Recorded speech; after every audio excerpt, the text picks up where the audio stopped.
Hai teman-teman, perkenalkan kami dari kelompok PEM 1. Proses pembentukan tanah secara singkat. Apakah kalian tahu bagaimana sih proses pembentukan tanah? Kita menyebut tanah sebagai lapisan teratas bumi. Namun, tanah tidak terbentuk begitu saja loh. Ada beberapa tahap yang terjadi selama pembentukan tanah. Tanah berasal dari bahan induk. Ada dua jenis bahan induk, yaitu bebatuan dan bahan organik.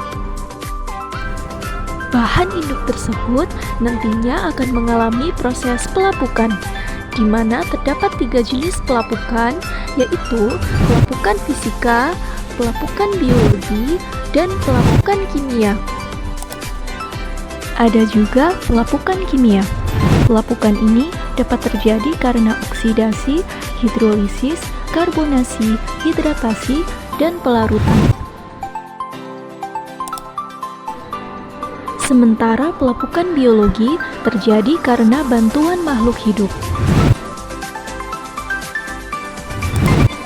Pada pelapukan fisika, batuan akan lapuk karena perubahan iklim, tekanan, suhu, bahkan erosi. Setelah proses pelapukan terjadi, proses pelunakan akan dimulai. Seiring berjalannya waktu, tanah akan melunak karena bantuan air dan udara. Tumbuhan perintis seperti lumut akan tumbuh. Akar mereka menembus batuan lapuk hingga bahan induk hancur sempurna.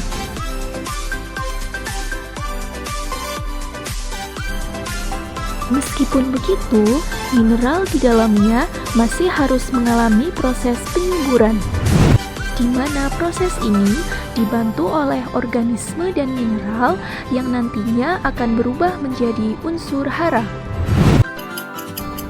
Setelah proses yang panjang, lapisan tanah mulai terbentuk. Pada masa ini disebut tanah muda ketika warna tanah di permukaan lebih muda daripada warna tanah di bagian lebih dalam.